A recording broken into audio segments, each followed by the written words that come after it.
Great. The final case set for argument is case number 0111378 and 011385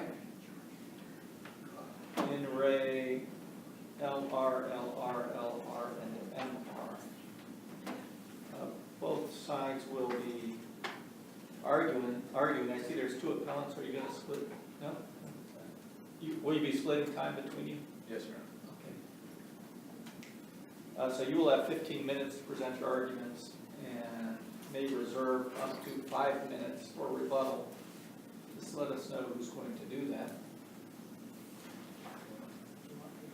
The arguments are recorded and posted on the screen on the court's YouTube channel, and for that reason, we ask that you refrain from using the name of children and just use the initials during your presentations.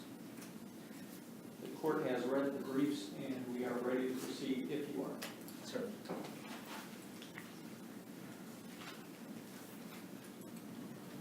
Good morning, Your Honor.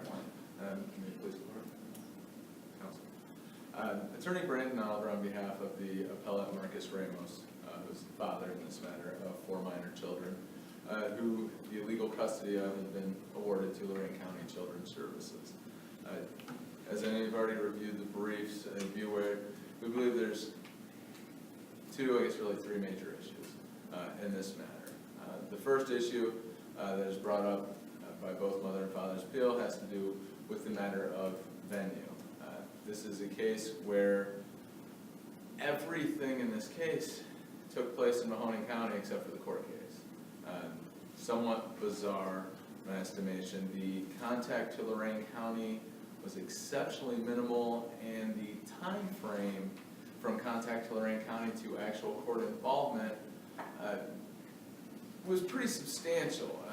We're talking the only contact that Lorain County Children's Services has with minor children in this case in Lorain County, or any parent inside Lorain County absent court involvement, takes place on April 17th of 2017. Let me ask you a question. Where was the mother residing when the complaints in this case were filed? Residing at that point in time, she was back in Mahoning County at the point that the complaint was filed. The first time the court involvement takes place in this case is on June 7th of 2017. I'm sorry, June 8th of 2017, by motion of emergency temporary custody. Go ahead. Okay, sorry. I had a question, but it's okay. Certainly. Now, I'm sure this court's aware, I'm sure that Pelley is going to reference that Children's Services made contact with mother and 2 children in Lorain County. That took place on April 17th. That's the one and only contact. That takes place at the maternal grandmother's home in Lorain, Ohio. That's not being disputed. I believe that that's testified to. That's very clear. Every witness who came forth in this matter, absent the caseworker from Children's Services, came from Mahoning County. The deputy sheriff, caseworkers from Mahoning County, the parents who resided in Mahoning County. The children were removed from a home in Mahoning County when an emergency custody was granted. So the venue of this was very inopportune for the parents and certainly problematic. Yeah, I do. At the time they filed the complaint, was the restraining order in place in Mahoning County to keep mother and father separated? I don't believe that there was a restraining order in place. There had previously, when they initially did an intake interview, there had been a restraining order from a pending domestic violence charge. When was that dismissed? I believe that the charge... When was the domestic violence protection order dismissed? That I'm unsure of in my notes, Your Honor. Because that might make a difference as to where the complaint was filed, right? Well, it certainly could. I know that mother had filed for and was granted at least the initial petition for a protection order out of a Lorain County address using her mother's address in Lorain. That is correct. So that again would be this touching to Lorain as far as. No, did she represent to the Children's Services that she was residing in Lorain with her grandmother? I believe at that point she did. She was transient and trying to figure out where she was going. Again, this was in April. Children's Services doesn't make any actual court involvement till June. At the point in time that they actually got involved in the court, it had already been held out. Mother had another child in Fairview Hospital in Cuyahoga County and stated she was residing there. Just the day prior to the emergency temporary custody, there had been a well check for the children in Mahoning County by Mahoning County Children's Services and deputy sheriffs. So before they even filed, they seemed to be very aware of the fact that the children were out of Lorain County, back in Lorain County. In fact, the review of the transcript actually shows that on the date of testimony, being the August 27th date, page 249 and 50 of the transcript, father plays a voicemail from the caseworker from Children's Services that's on June 1st of 2017, where the caseworker says, hey, we understand you're back in Mahoning County, I just need you to follow up with me. So I believe that if that all checks out, then realistically this is Mahoning County's case. Lorain County would be outside of our jurisdiction, and we're going to leave it up to Mahoning County on whether or not they would like to follow through with this case, if they're going to do anything at all. That's from the Children's Services caseworker of Lorain County to the father, Mr. Ramos, and that was played into the record and on the transcript. Some of this basic segues into the second and third issue, which deal with the adjudication and disposition of this matter. Before we move there, can you respond just only briefly to the agency's statement that the motion to transfer venue was untimely? Yes, Your Honor, I believe there were several times where the motion was requested, post-adjudication, pre-disposition. I certainly would have to concede that I don't believe that there was a timely request prior to the adjudication of the matter. I believe it happened at the adjudication, where both attorneys for mother and father, as well as mother's GAL, requested the disposition of this matter at risk be transferred to Mahoning County. Additionally, Father Marcos Ramos, of his own accord, filed several motions attempting to dismiss matters based on jurisdiction and venue issues, though those were ultimately denied. Again, moving on to the adjudication, the disposition of this matter. You're at 9:15 right now. Okay, thank you. Maybe, so we know I have 3 minutes remaining for rebuttal. Please, I sorry. didn't know Thank if you. I you- should have started with that. I apologize. Thank you. 3 minutes for rebuttal. Clock will start again. Thank you very much. Your Honor, when looking at the adjudication and disposition of matters, then what we really have is, in my opinion, a very serious issue of government overstepping for these parents. Mahoning County Children's Services provides most of the testimony, including Mahoning County deputies and sheriffs. Over the course of the history of these parents, there are 8 different well checks. There are multiple calls coming into the Agency of Children's Services through Lorain County. February of 2017, closed, no filing. April 2017, screened out. Interview from April 17, screened out to Mahoning County. Later in April 21st of 17, screened out. June 6th, courtesy interview to Mahoning County. The night before the emergency custody is filed for these children, caseworker from Mahoning County and a deputy sheriff go out to the home of Marcus Ramos' mother, where he is at with these minor children. They check, the children are well. Nobody's removed from the home. No children are removed, no parents are removed. If a deputy sheriff and a caseworker, licensed social worker, clearly a mandatory reporter, go and observe these children the day prior, what emergency has arisen that Lorain County is filing the next day? Mahoning County didn't file this. These persons that physically observed these children didn't observe this. At no time prior to the emergency temporary custody on any prior well check or complaint filed against these parents were they removed from this home. In fact, when we looked at Todd Esterberger from the Lorain County Children's Services' only contact with these children, he says that he sees no signs of neglect or dependency. That's his testimony, that there's always been adequate food in the home. Nobody's been able to corroborate any harm to these children. The only statements regarding children injuries are on one occasion when police arrive at the house, the children appear to be crying and upset. There's not even hearsay statements of the children that are put in for the purpose of disposition to state that the children made allegations of any actual harms. There's no observation of physical abuse. There's no bruising that's witnessed. There's one witness who testifies that father beats the children like grown men. These are small children, the oldest of which is only 5 years old. Beating a 5-year-old grandchild like a grown man should certainly show some sort of corroborating evidence, some sort of marking. When children's services and sheriffs are constantly there and observing the children and taking no action, it would hold, where's the evidence of any sort of actual neglect or dependency for these children? I would hold that there is none. And while certainly there are faults of Mr. Ramos that have occurred during the pendency of this case, and perhaps even at the onset, there's two parents here. There was a much less restrictive remedy than giving these children, removing them from their natural parents where they've always resided, who have always provided for them, and taking them and placing them in custody of children's services. Every report from every agency in either county shows the home is appropriate, there's appropriate clothing, the children are appropriate, the children are attending school. Nothing corroborates any of the concerns raised. The parents certainly have a fundamental right to parent. Have they moved around with their children in multiple places? They sure have. That happens with families, things occur like that. These aren't parents that have abandoned their children to go off to a different location and come back to them. They've taken them with them, they've been a family the entire time. Children's Services from Lorain County, who had the most minimal of contact with this family of anybody involved, is the one who moves the court to come in after not seeing the children for nearly 60 days to find an emergency and then piece a case together. While again, I certainly concede that Mr. Ramos had taken some actions that he has been alleged of and has some pending criminal actions of since that time, I don't believe that anything's ever been shown that mother had acted inappropriately or put these children at risk of harm. For those reasons, we'd be asking for this to be reversed and for the children to be returned, very least to their mother at this time. And we reserve any remaining time for rebuttal. 5 minutes. Thank you. All right, counsel, you have 15 minutes. Thank you. May it please the court, my name is Emily Kirsch and I represent the appellee Lorain County Children's Services. As to the first assignment of error, the trial court did not err when it determined that Lorain County was a proper venue.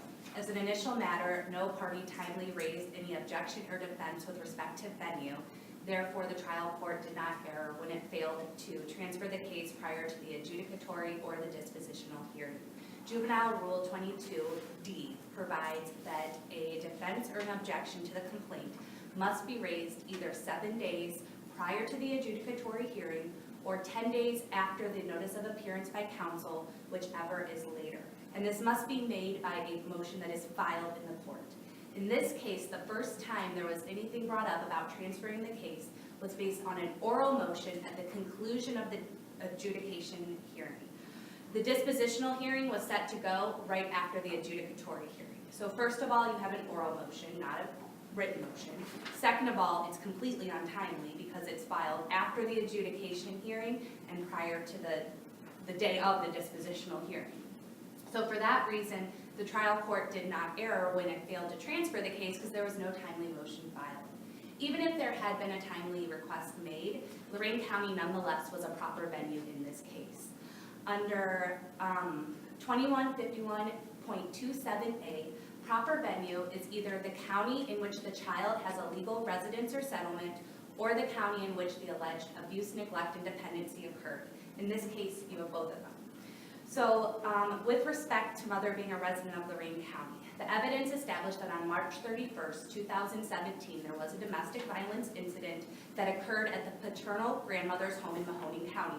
Paternal grandmother testified that after that incident, mother and the children resided in that home for a couple of days, and then mother and the children went to Lorain County, moved to Lorain County. This then was shown when mother filed a civil protection order on April 4th, 2017, which was admitted as Exhibit A. In that protection order, mother lists her address as well as the children's address as Lorain. Furthermore, the caseworker met with mother on or about April 17th, 2017 at the maternal grandmother's home in Lorain. During that conversation, mother indicated to the caseworker that she was residing with maternal grandmother and that the two older children were with her. As to the younger children at that time, because mother was pregnant at that time, she indicated that the youngest child was with father, but she said, this was a direct quote from testimony, that she did not anticipate that being a permanent arrangement. Furthermore, in mother's conversation with Mr. Esterberg, she indicated that she was going to continue residing at maternal grandmother's home until she could find independent housing also in Lorain. Additionally, the court paperwork throughout this case listed mother's address as a Lorain address. There was a short period of time where mother listed the address as care of children's services, and that's when mother was residing in a domestic violence shelter in Georgia. So other than that, the address was a Lorain address. All of this demonstrated that mother was a resident of Lorain County. Additionally, although mother gave birth at Fairview Hospital in Cuyahoga County, in the Ohio Supreme Court case in Re C.R., the Ohio State Supreme Court found that the proper venue is where the parent resides at the time she gave birth, not necessarily the county in which she physically gives birth. So based upon this, that youngest child was also a resident of Lorain County. So Lorain County was a proper venue. Mother's the sole custodian. She was residing in Lorain. At the dispositional hearing, there was testimony that she was still residing with maternal grandmother in Lorain. So there really was no question that she was in Lorain. Additionally, venue was proper because some of the acts that gave rise to the neglect and dependency occurred in Lorain County, although there were a lot of acts that occurred in Mahoning County with the domestic violence. The evidence established that mother then moved to Lorain County. When she moved to Lorain County, she acknowledged to the caseworker that father was violent. She acknowledged the domestic violence between the two, and she had sought the proper steps to get a protection order. That being said, Your Honor, to answer your previous question, I believe the testimony showed that the protection order was dismissed a day or two after that home visit in April. And after that, mom then continued to allow the children to go with father. And that was her decision-making skills that were occurring in Lorain County when she was sending the child to somebody that she had already admitted was inappropriate to care for the children. So based upon that, there was sufficient evidence to show that venue in Lorain County was proper. If this court were to find that it was not a proper venue, the proper remedy would not be to dismiss the case, but would be to transfer it to another county. Additionally, as to the second assignment of error, Children's Services proved by clear and convincing evidence that the children were neglected and dependent. I want to first touch upon something that Mr. Oliver brought up with respect to the screenouts that the Mahoning County Children's Services caseworker testified to. Mahoning County Children's Services caseworker testified that between March 31st, 2017 and April 3rd, 2017, there were 3 referrals that were made. 2 of them were made to Mahoning County and 1 was made to Lorain County.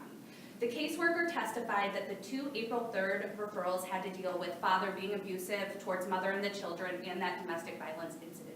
However, the caseworker testified that those were screened out, which means that Mahoning County didn't accept the case because the address for mother was not a Mahoning County address. The caseworker explained that when they're looking at jurisdiction between the 2 agencies, and they use jurisdiction as opposed to venue, but when they're looking at who would be the proper one between the 2 agencies, they're looking at where the mother resided. And because both of those referrals on April 3rd indicated that mother was residing in Lorain County, Mahoning County Children's Services made a referral to Lorain County, and Lorain County is the one that then opened the case.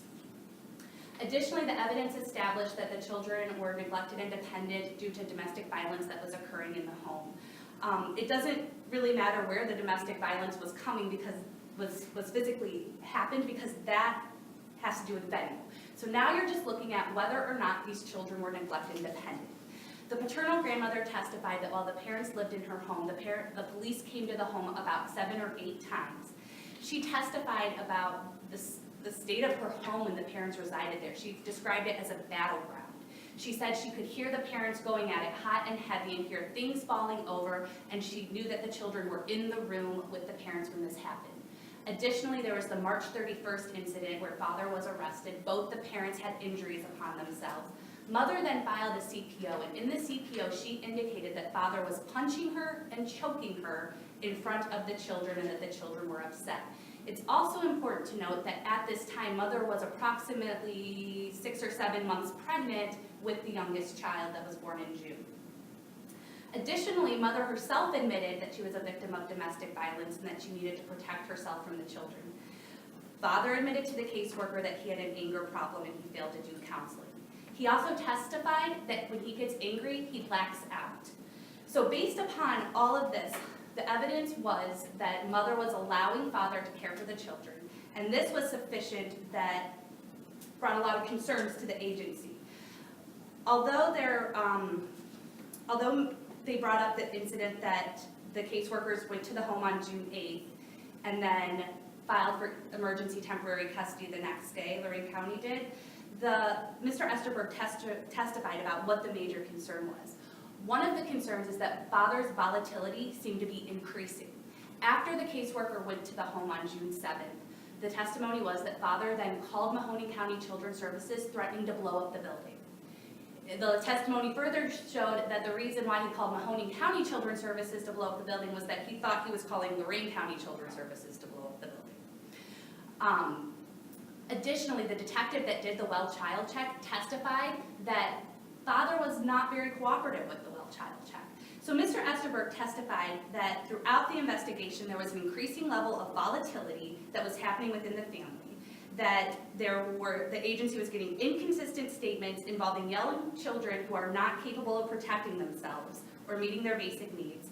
And he stated, and I'm going to quote here, being in situations that are in the care of individuals who had previously, very recently, been considered to be very volatile and dangerous. This was sufficient to show that children were neglected and dependent. With respect to the baby, after the children were removed, the detective testified about that removal and that it took 8 police officers and over an hour to remove the children. Father was holding the children, refusing to let go of them, and every time the radio dispatched, father would start screaming at the top of his lungs. So the children were finally removed, and then father was arrested for threatening to bring a pistol to Children's Services. When the caseworker met with mother at the hospital to talk about those concerns after she had given birth to the baby, mother really minimized the threats that father had made, and she reported that father had gone to jail in the past for similar threats. So this was sufficient to show that had mother kept custody of the baby would be at risk of harm. Additionally, the evidence established that children should be adjudicated neglected and dependent based on the inability of the parents to meet the basic needs of the children. The evidence established that when the parents got the children back into their custody after they had been in the custody of Franklin County Children's Services, that within a year period they moved from Columbus, Athens, Chicago, Cincinnati, Pittsburgh, and Youngstown and Lorain. Father himself testified that part of the reason to move around so much was to avoid Children's Services involvement. Furthermore, Mr. Esterberg testified that during Children's Services involvement, there was a severe state of inconsistency with the children. The agency was getting various reports about where the children were, whether it be Lorain, Youngstown, Chicago. This also led to part of the issue with figuring out the best venue for this case because they were giving such inaccurate information. Mr. Oliver referenced a phone call that Mr. Esterberg made on June 1st about Mahoning County.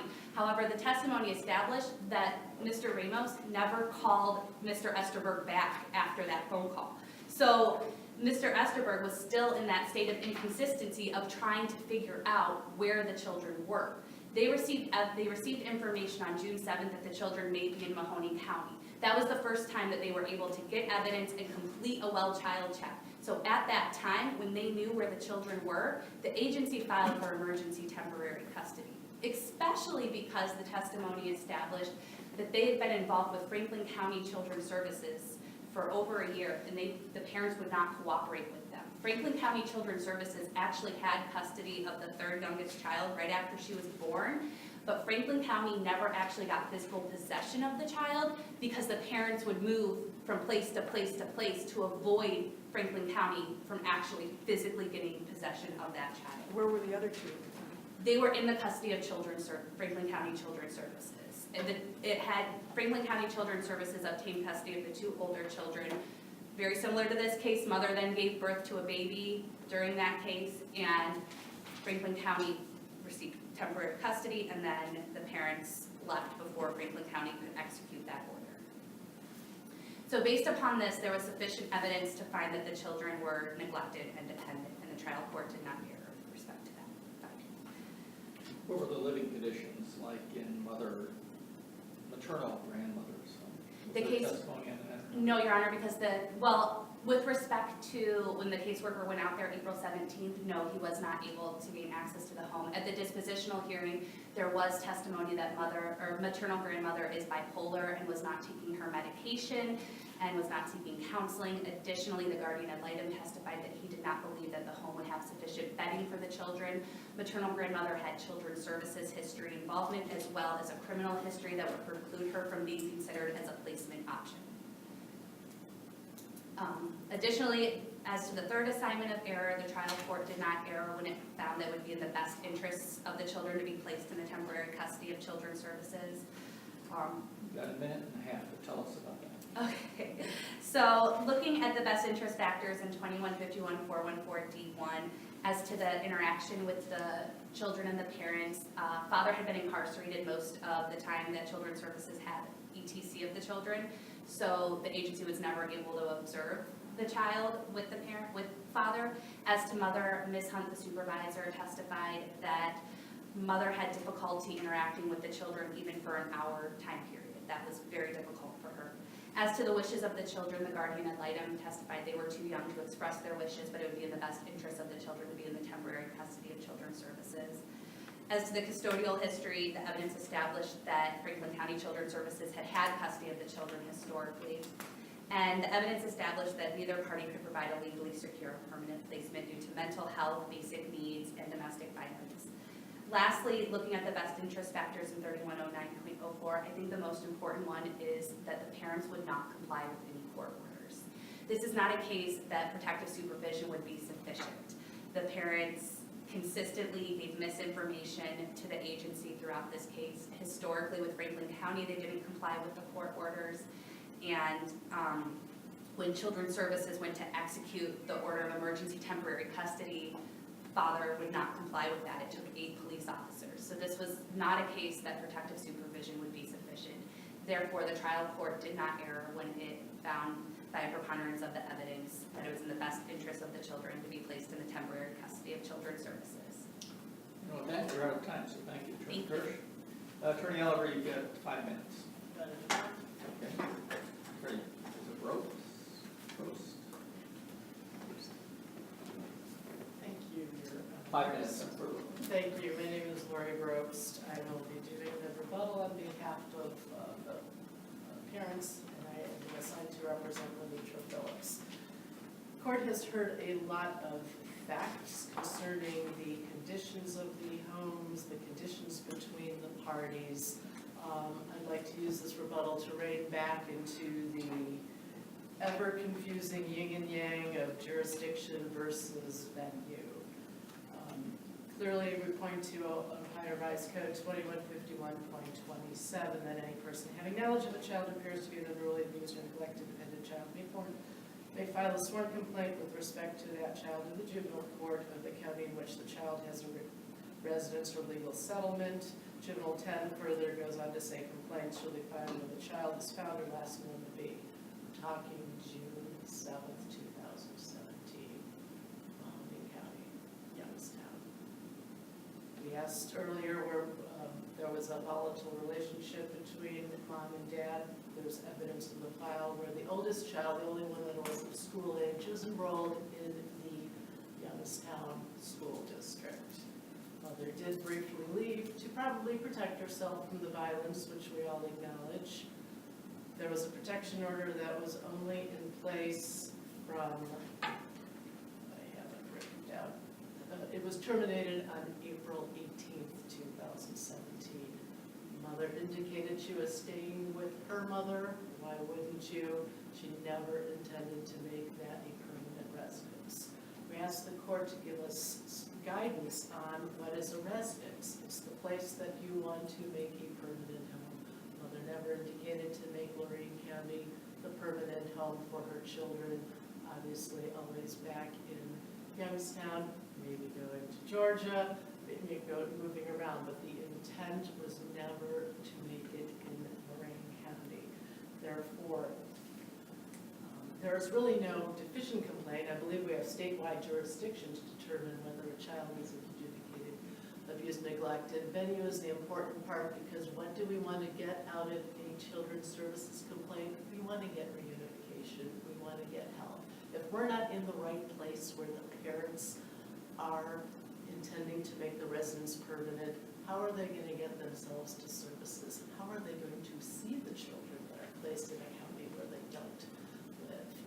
So we're talking Juvenile Rule 22, which says a motion has to be filed within so many days of a trial or hearing in a matter. That's to dismiss the complaint. Complaint can be heard. The complaint should have been moved to the place where there was the right residence. We're not asking for a dismissal. We're asking for a transfer. Didn't mother at some point tell the Lorain County Children's Services worker that she didn't intend to continue to live with her mother, she was going to find her own place in Lorain County? Wouldn't that be an I'm intent trying to go stay? through the transcript of that. I don't know if it was confined to Lorain County or not, but she did not intend to stay where she was. She had her baby in a different county. The children were. Well, she wasn't living in Cuyahoga County at the time. No, she was not. She was not.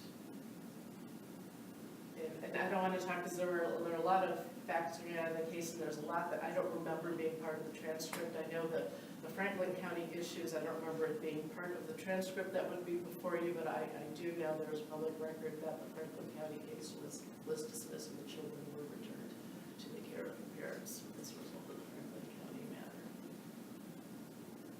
When was that? Do you recall?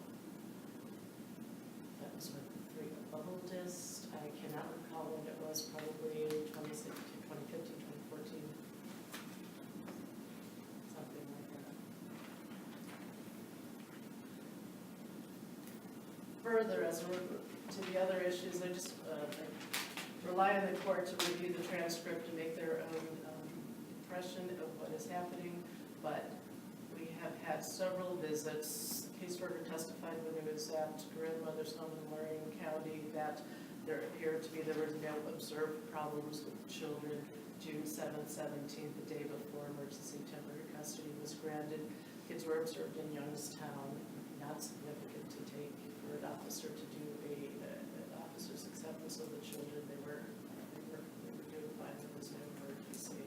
So with that, we don't know that there was no proper evidence of the children being abused, neglected, or dependent at the time the complaint was filed. And we ask that the court return the children to their parents, or in the alternative, find a more convenient forum as the court, so that the parents can receive services related to the return of their children. About 5 seconds if you want to use it. Got anything for 5 seconds? I think I'm complete. I Thank will. you. Okay, thank you both for your arguments today. The court will take the matter under advisement and issue a decision in due course. The clerk of courts will mail counsel a copy of the decision once it is released. Any opinions are posted on the Supreme Court of Ohio's website. I want to thank all